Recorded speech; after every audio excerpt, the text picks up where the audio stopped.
Welcome back to this edition of Japan's top business interviews. It's my great pleasure today to have an old friend of mine, Paul Hardisty, who's the ex-CEO, recently became the ex-CEO of Adidas Japan.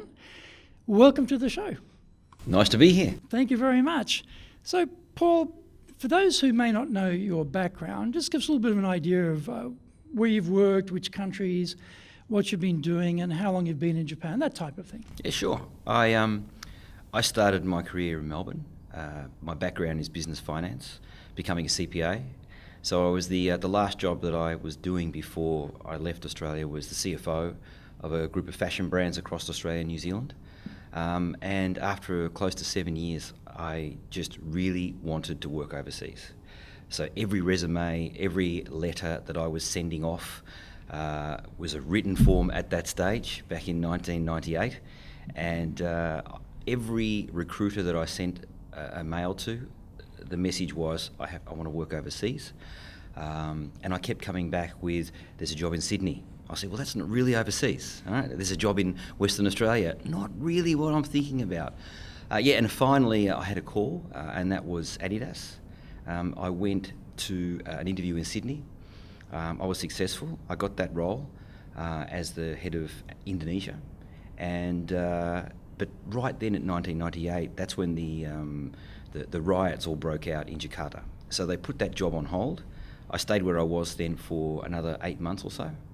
I then left my fashion company, took 3 months off, and in that 3 months, just by chance, Adidas called me back and said, am I still interested? And that's where it started. That was back in something like April, May of 1999. And what was the fashion brand you were working for in Australia for all those years? It was the main brand was Davenport. The gentleman who owned the company was Clyde Davenport, and we were pretty famous in boxer shorts and Disney character boxer shorts, ties, etc. But we also then took on the distribution and licensing for Calvin Klein, CK, Warnaco, Carhartt jeans, etc. And we went from there. It was a great experience. It was something. It was my third job, I think, by then. But I had this urge to head overseas. Didn't know where, didn't care, but I just wanted to work overseas. Why? And, why was that? I don't know why, to be honest. I just my father, he's a traveller, and he loves to get up and holiday and just explore. That's the only thing I can think of. And I just wanted to get. I could always come back to Australia or go back to Australia, and then I got this job in Indonesia, and then I ended up Indonesia for 5 years, running Indonesia, Adidas. They asked me to go to India to fix up a lot of corruption that was going on. I stayed there for 6 months, fixed that. They wanted me to stay. I decided I needed a less of a developing country, more of a bigger market. I then ended up in South Korea, of where I stayed for 6 years, I think just over 6 years. But my dream country to head to was always Japan. And why is that? It's a large market. It was a sophisticated market in the Adidas group. It's a beautiful country.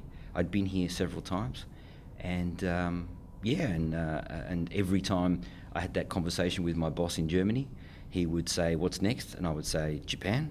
And eventually one day he called me and he asked me would I relocate to Japan with my family and kick it off, and that's how it started. And that's been 10 years now in Japan, and I felt that 10 years was long enough. 20 plus years in Adidas was long enough, and I was ready for a change, and that was me.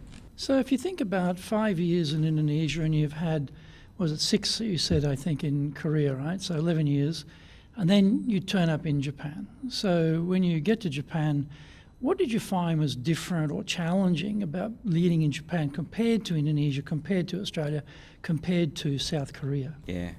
I wanted to, I think, sort of be clear. I think that the challenges, there's a different bucket of challenges in every country. They're just different challenges. Some of them are common, some of them maybe not. But I wouldn't say that in Japan there's any more or any less challenges than anywhere else I've worked, even from Australia. I'm sure if I went back to Australia now, there'd be as many frustrations as I have today. But try to focus on the good stuff that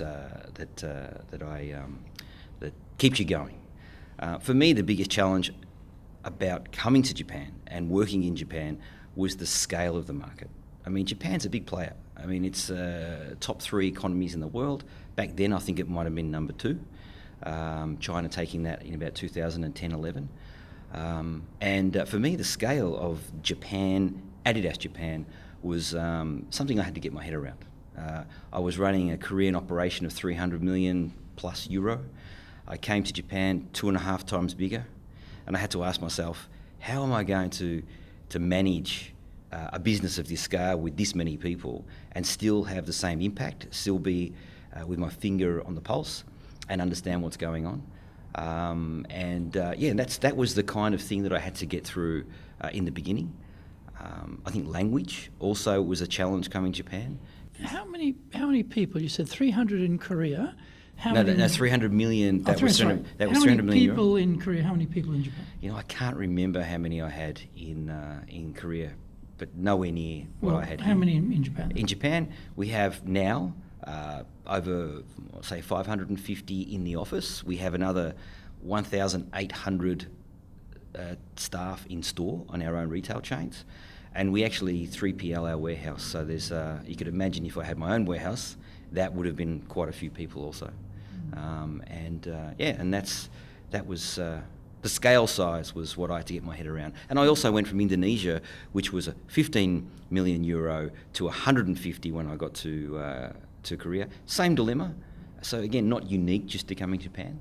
But then Japan also was a focus country, and you've got the board's focus on me. We sneeze, the world catches a cold, as they say. So it was an important market, the focus was there. But I was also working in a flat market. It's not economically, it's technically in recession a lot of times, or for a long period of time. Adidas was not doing so well at that point in time.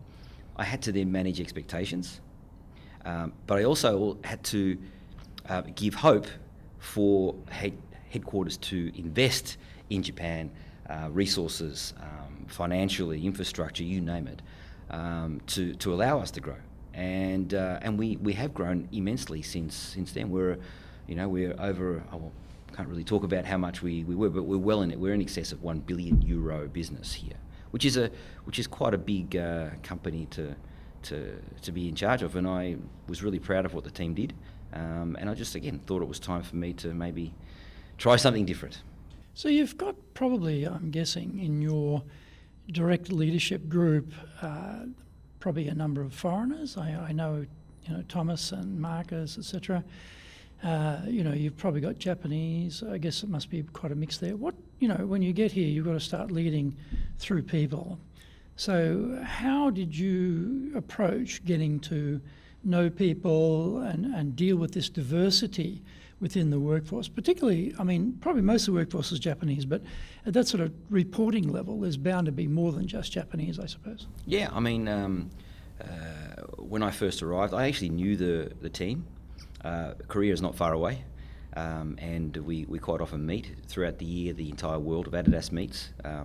So I knew the guys, some of them personally, and my transition from Korea to here wasn't, it was more that, as I mentioned before, the scale. But the leadership side, it wasn't that hard. I think we had a great bunch of people here, but then we had to start adding structure, and there were several positions that were vacant at the time.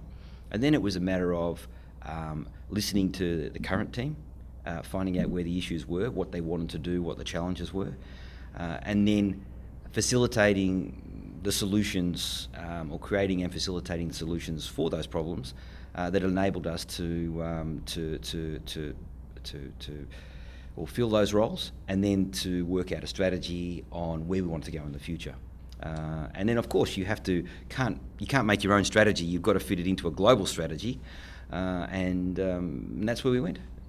Often, when you have a new boss turn up in any organisation, everyone's a little bit on tenterhooks. What's the new guy like? What are we going to do here? How much can I tell this guy? How much can I trust him or her? Doesn't matter. How did you find the reaction maybe on the people you didn't know through the sort of global Adidas meetings who were locals, but again, you're the new guy through the door. Here we go again. How did you find mixing it in with that group and building the trust? Well, the trust part is important, but I think I was told by several of the senior people that at least I was coming here with a reputation, and there was kind of an expectation that we could repeat the success in Korea, and which puts the pressure on, by the way, so there was people wanted someone. They wanted someone they could trust. They were lucky enough that they had someone they already knew of or knew personally. Same with myself. I had people I knew of and knew personally here, and the rest of the team. Once over a given period of time, you walk the walk, or you walk the talk, I should say. You gain their trust, and in Japan, I think that's one of the fundamental. I don't even know if it's Japan. It's anywhere in the world. If they trust your leader, they'll follow you, and not just do what you say. And then that's when you start getting buy-in, and you start sharing ideas, working together cross-functionally, and it goes from there. So you've got people here who've been doing their jobs quite comfortably under a previous leadership. You turn up, new boss, new leader. They're still doing their jobs. How do you rate them in terms of engagement? Because in a lot of cases, the surveys that I've ever seen in multinational organisations in Japan, the engagement score is usually pretty low, and headquarters always wonders why they're so low. There's always a lot of pressure to get those scores up. How was it with the team when you arrived? Were they already very, very high levels in terms of their scoring or engagement, so you didn't have much to do? Or was it sort of quite typical that we see around numbers in Japan and you felt some pressure to get those numbers up? Well, I've got to say that those programs, those employee engagement programs, for me, and Adidas do them periodically, religiously, and they focus on these worldwide. But they also understand that it's all relative. Now, if comparing Japan to another country is not what they're looking for. They're looking for a trend, and they're looking for a pattern. And what's more important is the feedback you get from those. I did go through a period where, and as you said, it was one of the lower ones in the world. But people couldn't understand what that meant. Low is what? Now, when you talk to a lot of people, 5 out of 10 was good. They thought, what's wrong with that? And that conversation, I totally agreed with them. And then it got to a point, though, where our CEO was saying, and I suggested one day that we should explain more about the scoring system if you want to have some more relativity across countries. And he was all for that, but there was many people who know these surveys who say, no, you're not supposed to. But he was the CEO, and he said, I want you to. So I stood up in front of everybody and I said, listen, this is relatively speaking what a 1, a 2, a 3, up to 10 is all about. And when you score a 9 and 10, that's a positive. If you score 6 and below, it's a negative. The stuff in the middle doesn't count. Doesn't count to the score at all. And once we got that, and I explained that, for example, if there was someone scoring us a 0 or a 1 or a 2 or a 3, I said, to be honest, you shouldn't even work here. I don't want you to come to an office where you're rating it that badly.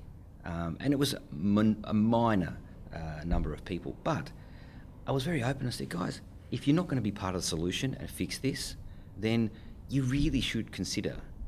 And what we set up, a little bit controversial, was with 3 recruiting companies, an anonymous application process where anyone could apply for external roles because they were unhappy with the particular scoring that they were giving. And it was controversial, except Germany thought it was amazing. They thought, why not? That's great. Where did that idea come from? My frustration. So you generated that idea? That was particularly, anything controversial is normally me. I will take credit for this one because I was very frustrated that people would work for a team, and it's not good for the rest of the people when you have somebody who has that mentality. Now, people who are scoring 5s and 6s, that might be their true score, or it might, relatively speaking, as we found out, be a good. And then we said, well, you know what? The rest of the world thinks a good is somewhere around a 7, okay? And we gave a mental thought to each score, and the score went through the roof. Then it allowed us, and we didn't take credit for an increase in the score. What we did was we said, okay, guys, now we know where we are, relatively speaking. Let's work on this. And we had times when it went up, and we had times when it went down. And it coincided with big decisions within restructures, for example, always negatively impact. Headcount freezes negatively impact. Bonus time positively impacts. So that's what we did. So for me, again, comparing across countries is, I think, not a good thing to do. And if you do want to score me, then score me against the sports industry in Japan.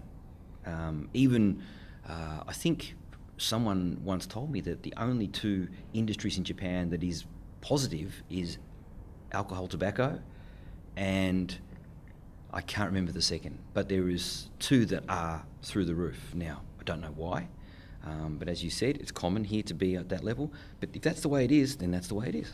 And how would you, personally, having led teams in Australia, led teams in Indonesia, led teams in Korea, South Korea, forget about the scoring, just your own feeling about the level of engagement of the Japanese team relative to those other countries, your own experience? Very positive in the beginning until we had the structure set. There's always negative feedback because people don't often talk too much about the good stuff, and when those negative topics come up, and they are, let's just say they're not huge, it's actually a good thing because people are looking for something to complain about, and if they're digging deep trying to find something, you're doing pretty well. And the hot topics, they're very obvious: working hours, the pressure, overtime, and complications in authorization matrices, which across a cross matrix company like that we work in has, and it's just a fact of life. But to simplify that was the challenge, and that's what they were asking for. Those are the big ticket items that we were trying to work on. For me, is the turnover rate high? If it is, then we have a problem in the company. If it's too low as well, it's not a good thing. You need a good, healthy turnover of staff. In our retail, we took that from something that was very high in the 40% or something down to in the 20s, which in retail is very good because we want to retain the people that we're training. But it's a very transient kind of industry, retail itself. So again, I took that turnover rate separate to the office so that I could take them on their own merits and understand if there was a problem, what was causing that problem. And in retail, for example, it was a lack of career development. And where do they go from here? And our retail team and HR put together a fantastic process, which started in Korea actually, that would bring someone from the shop floor up to shop manager, to regional manager, into the back office, et cetera, et cetera. And that's how we improve that engagement. I think here in Japan, they were in the end as engaged, if not more, than any other country that I've worked in. And again, I only speak for Adidas, and I know other people, other leaders may see a different opinion. But for our company, people want to work for Adidas, especially World Cup, the Olympics coming up. There's a national pride in the national team, which we have and sponsor. People love that. They love to wear the jersey on a match day. So it's there's many more indicators than just a survey, but it's definitely part of what we do look at and take very seriously. Yeah, I was going to say that the concept of pride in the organisation is very key in motivation. And as you say, in a sporting industry where you can associate with national teams, with particular sporting events, even if it's not a particular related product, it's still sports in general, it's still national pride in general. That's a type of additional motivating opportunity, I imagine, which a lot of companies will never have because it's it's just not related to what they're doing. So, did you look at ways to enhance that further, to drive that harder? Yes, I mean, any creating competitions not competition, but competitions within the company allowed us to offer prizes, and those prizes are tickets to the Olympics. And we'd fly people over to Brazil or London or China. We would offer. We were even offering job training at football clubs, just to get that experience out of the office and with our assets. Individuals would get to meet their idols, a Kagawa, captain of the team or ex-captain, and we always, every meeting that we had, every all-employee meeting, we brought surprise guests into the building to talk, to answer questions, if they could do some social media with people. We quite often, had David Beckham was always a great one he's fantastic to mingle with the staff. He would always come in and sit on our rooftop and talk to the staff. He played football once in Korea when I was working in Korea for us with little kids, and amazing with kids. So we had that opportunity, which is fantastic. When Kei Nishikori was an Adidas guy, he would always drop in. So and in the company we offer sporting programs, and we subsidise the fees that they have to pay to be in part of the runners club or the tennis club or the mountain hiking club or whatever it could be. So it just let us do so much with the team and offer so much. I mean, for me, it's one of the little benefits of working with the company. But in recent years, I think Adidas got very, very good at rotating staff. So we have some senior people working in other countries around Asia, in Germany, even to the point where they don't want to come back because they're really enjoying their senior leadership roles they play within the group. These are Japanese staff.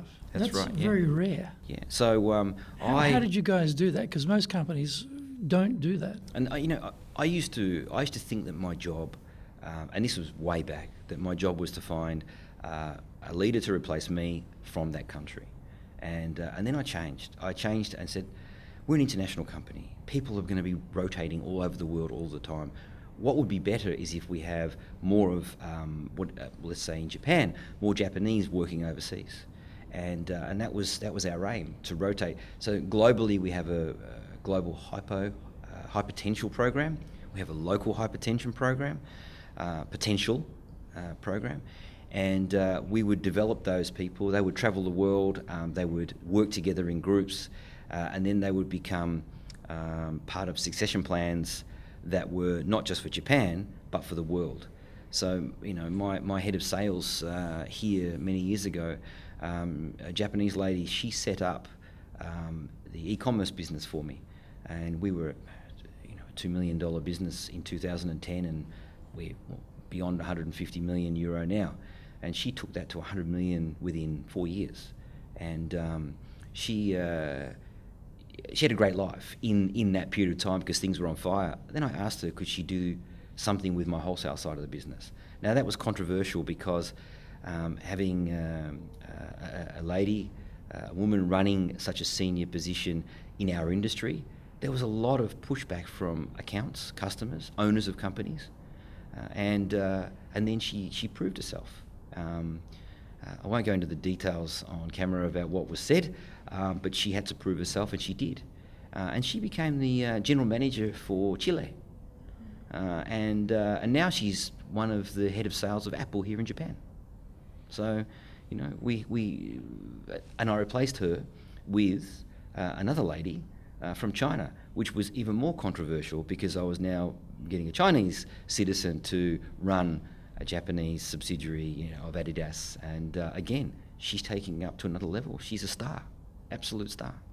And you need to do that. If you want to be successful as a leader, do the Leadership Training for Managers course.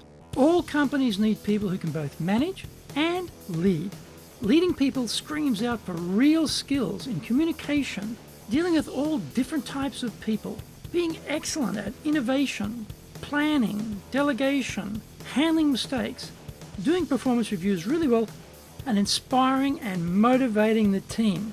Do the Leadership Training for Managers course now in either Japanese or English. Yeah, that is what you're talking about there is for Japan amazing. I mean, the fact that you could get Japanese leaders to leave Japan and go overseas for a start, because often they've got families here, they've got kids in school, they prefer Japan, the language barrier. I mean, there's a lot of things here which make Japan a more preferable location for them than elsewhere. To get them to do that, it's phenomenal. To get a woman in a macho Latino culture like Chile to be the leader, phenomenal. Even in, as you say, in Japan, that's even amazing too. So you've really broken through some big barriers there. It's congratulations to you for doing that. And Greg, you mentioned before about my executive team. When it comes to nationalities, our diversity inclusion policy is not just about gender, it's about passports, it's about age, because you have that mix in a boardroom and it really helps the business. And I can, hand on heart, say it worked. We have a mix of nationalities. I think what I really wanted to do over the last, not out of 10 years, but probably after a few years I was here, I realised that this might not be a fantastic analogy, but trying to chop a tree down from the top, it takes a long time. If you wedge in things all the way up the tree will fall the way you want it to fall. And so we have non-Japanese citizens placed all over the business at different levels, not expatriates, brought in as either local hires or local plus, and it has, I think, really moved the needle within the company to opening its eyes to the possibilities of working overseas. I mean, I can't prove it, but this could be part of the reason why now we have so many Japanese Adidas employees now working either in China or they're working in Boston for Reebok, in Portland for Adidas. We have, off the top of my head, I know 3 senior people working in Germany, head office. And I've asked them to come back and work for me back in the day, and they don't want to. They really enjoy, and their families have really enjoyed living in Germany and working and going to school and the lifestyle that was offered in Germany. So, I think, some of that thing, that perception of leaving Japan, once you get out, it opens up a whole new world. We also started a program where you didn't have to go overseas for 2 or 3 years. We did a program where you go for 3 months. It gives you a taste, a flavour, and we would try and rotate people in Asia, and gave them a taste of what it could be like, and then if down the track they decided they would like to, on a more permanent basis, work overseas, they could apply for jobs, and that seemed to work. And you've got Japanese working alongside imports, I'll call them imports, be they local hire imports or local plus, but they're still imports, so they're dealing in an international environment at the section level, and so that's really, I guess, for the Japanese, forcing an internationalization level upon them, which possibly normally in most companies they'd never get much contact with. So did you find that was really starting to trigger a different way of thinking, a different way of moving amongst the team, the Japanese team particularly? Yeah, look, I mean, there was negative comments as well. I mean, we have comments and feedback that says it takes twice as long to do meetings because everything has to be translated. We have a fleet of full-time translators within the company, but that's an investment, I see.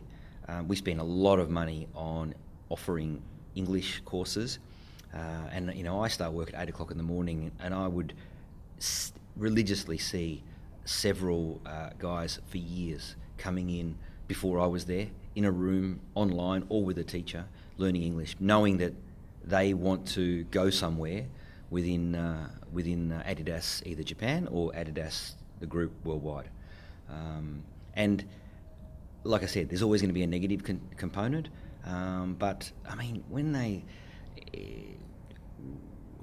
the result of this could be that now people are wanting to travel more and to get out of their comfort zone and try out a different country. It could be part of that helped change their mind. I don't know.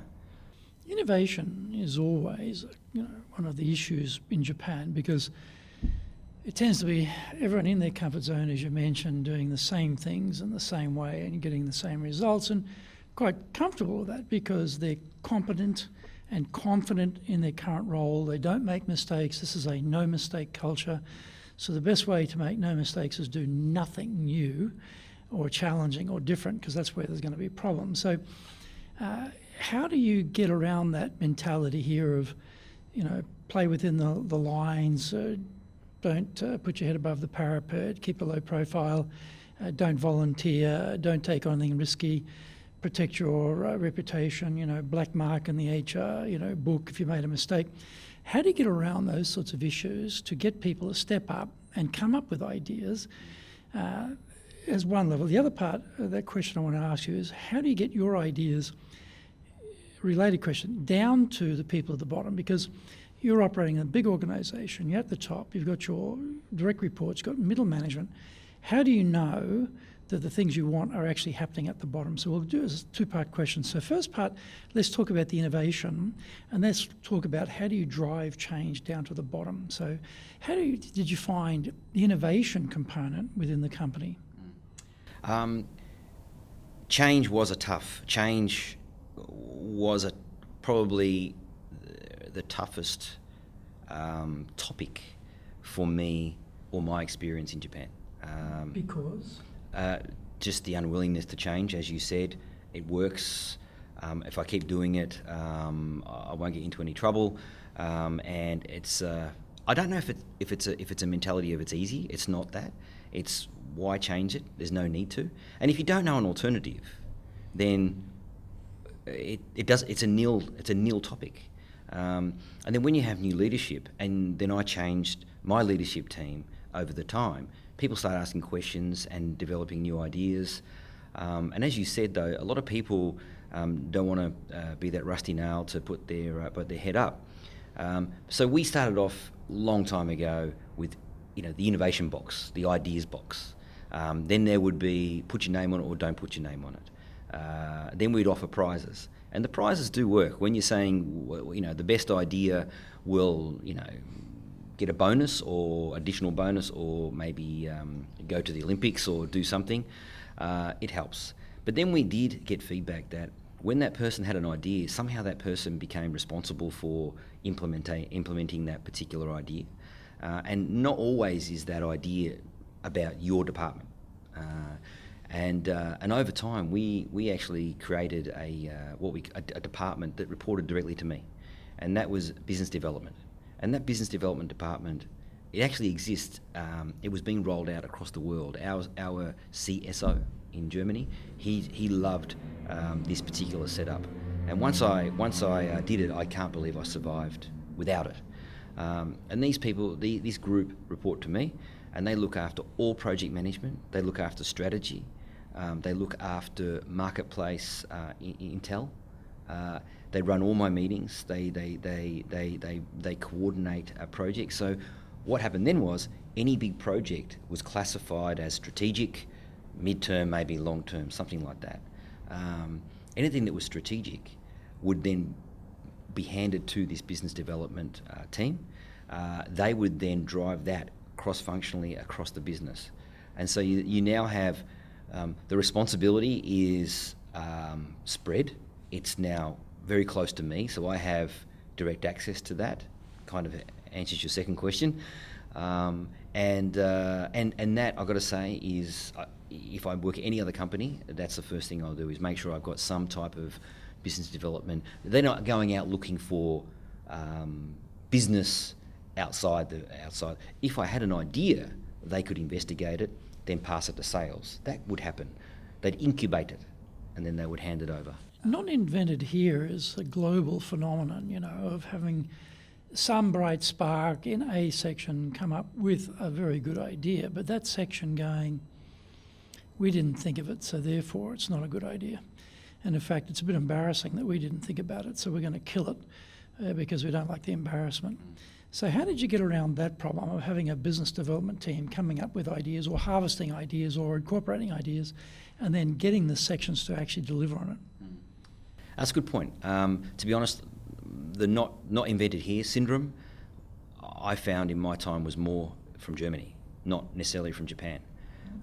And the issue, or the interesting thing, is that if it comes to product, Japan is somewhere between 3 and 5 years ahead in its innovation.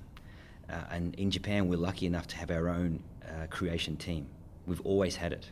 And we design, develop, or they design and develop product for Japan, in Japan, for Japanese. Now, it's very edgy, it has different technical fabrics, and sometimes back in the day, we would get in trouble for developing these products because it would not be in line with what Germany creation was thinking about, or Portland creation was thinking about. They would then, come to Japan, tell us to stop doing it, and then load up their suitcases with samples and go back because they love wearing it themselves because it's very unique. And one of the funniest stories was that Adidas Japan launched Adidas denim jeans once, and they were caned for it, and they were quickly taken off the market after 1 or 2 seasons, let's say. 2 years later, Global launched it, and I said to my boss, why did you give us such a hard time? And I know his answer is going to be because it wasn't the right time back then. Now is the right time, okay? And I think he says it with a bit of tongue in cheek. So there was a lot of that. Then we were told quite often to what to do, and the Japanese team came to me and said, why are they always telling us what to do when we're number 1 in Japan and Nike's number 2? And when it's the other way around in those countries, the countries that are telling us what to do. And I said, it's a fair question. But then there's sometimes when, again, they'll keep on doing what they're doing, and all of a sudden when things, you have to react. And when things turned south or sour, the reaction of the team here in Japan, they kept doing the same thing. And my motto always was, and I must say it 100 times a year at a meeting, is that, for me, doing the same thing over and over again and expecting a different result is the definition of insanity. Okay, and when I came here, 2010 to 15, our strategic business plan was called Changing the Game. And then the global one from 16 to 20 is Creating the New, which was a great lead on from Changing the Game. And it was everything. We had to convince everyone that you need to change. Now, we went through some tough times, okay? And when they were complaining about things that we had to do or drop or what, I said, well, guys, we're actually not performing right now in that particular area. Why do you want to keep doing the same thing, okay? And that, you had to show that it's tough when you're doing something that they want you to stop, but it's successful. Denim jeans, for example. And it's frustrating when it comes back 2 years later and it's made in Germany. But more often than not, it's the other way, is that the reaction time in Japan was never so quick. And the change part, it was a dirty word, change. And that we had to be on top of that all the time. And that business development department was always a great tool for me to get ideas out of my head and out of the executive team's head onto paper, into the business, and then quick feedback. So, we talked before about, at the top level, you're on the, steering wheel here, strategic direction, driving the business. You're hoping that things are permeating all the way down to the bottom. So how do you know that the people at the bottom fully understand the direction of the company, the vision, mission, values, that type of directional thing? And also, how do they know what you think about the fact that they were told to stop making jeans, which was actually a good idea, and 2 years later it was proven to be a good idea, and still maintain their enthusiasm for innovation, and keep going in spite of that? So how do you get that down to the bottom level? Because your scale, as you saw about before, means your direct reports are controlling big chunks of the business, and below them, middle management controlling big chunks of the business. Only so many hours in the day, you've got headquarters, you've got global, you've got a lot of things going on in your life. How do you make sure you've got a pulse and the people at the bottom have that sort of feeling that, hey, Paul understands what I'm doing is important. He's explained to me why our denim innovation didn't go forward, but now it's come back, and da-da. How do you do that? I would say that we have quarterly all-employee meetings, and it's compulsory that you have to attend, even to the point where sometimes I go walking the floor to see who's not at the meetings. And because people would complain about stuff in surveys that was discussed in these, that they weren't informed, okay?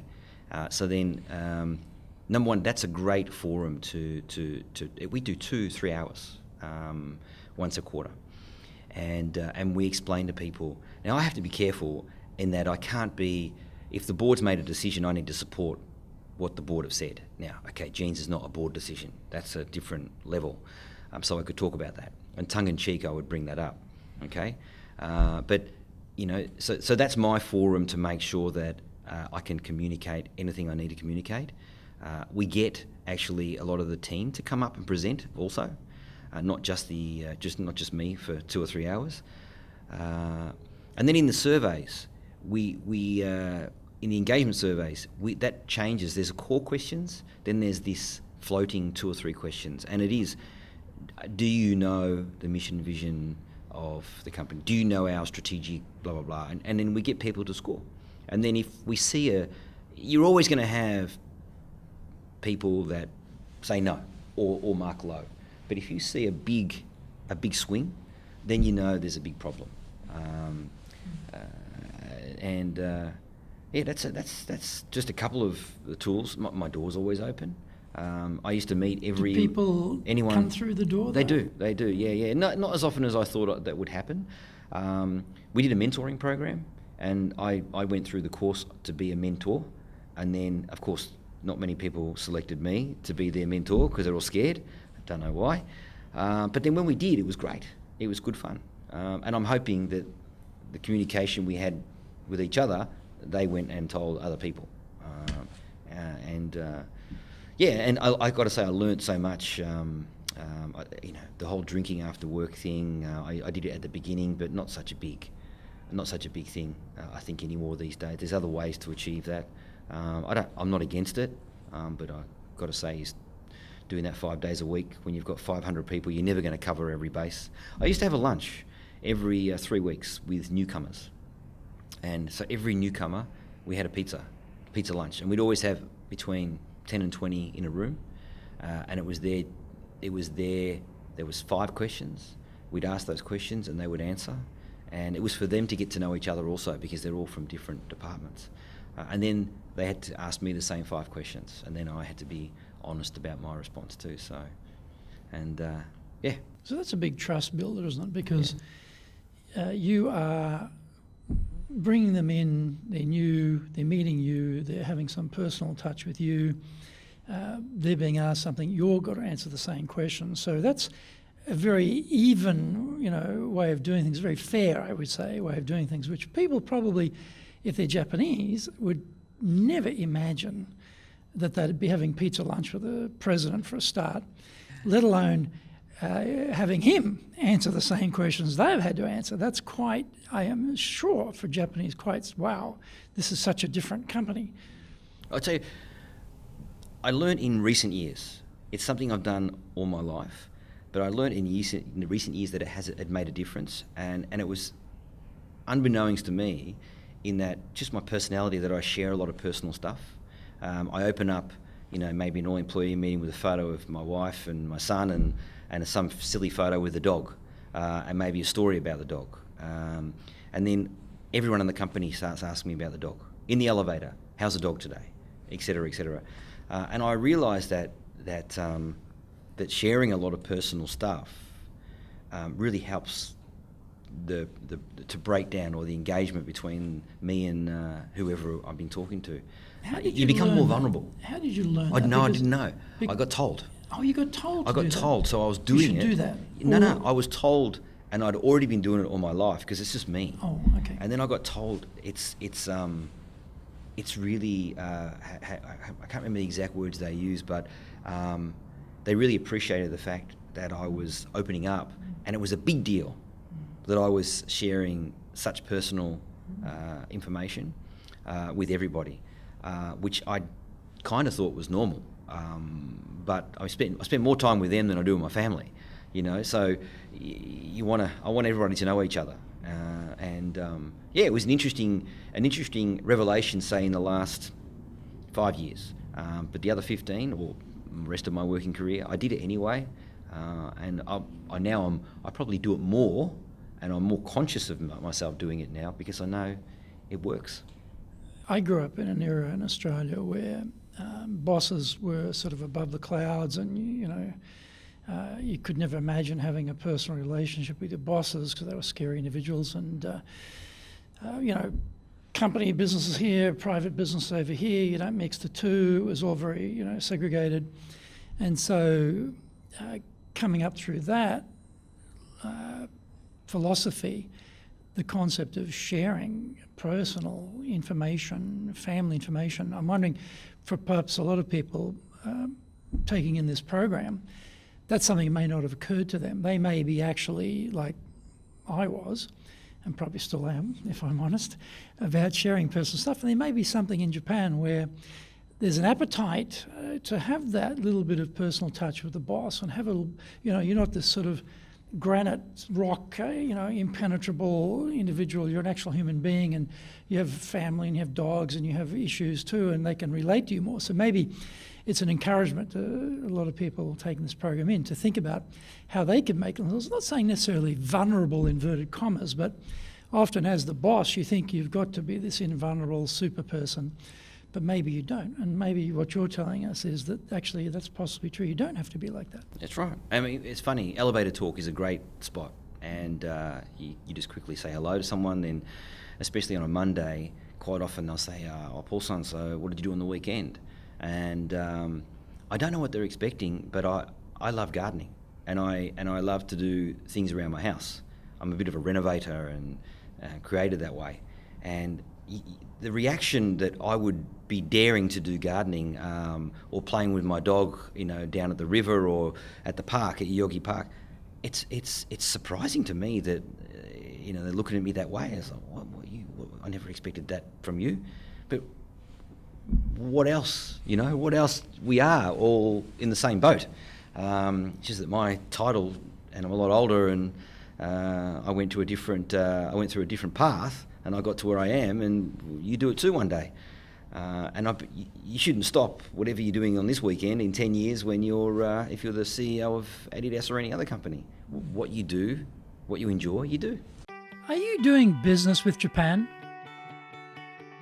Do you really know how things work? Japan Business Mastery provides the answers. Do you have the right networks and know how to create them? Do you know how to get on the same wavelength with Japanese buyers? Do you know what being trustworthy looks like from the Japanese perspective? Japan Business Mastery is based on more than 30 years' experience in Japan and will become your go-to guide. Want to succeed in Japan? Buy Japan Business Mastery now. So I've asked you a number of questions about leadership, Paul. There's anything I haven't thought to ask you that I should have asked you? No.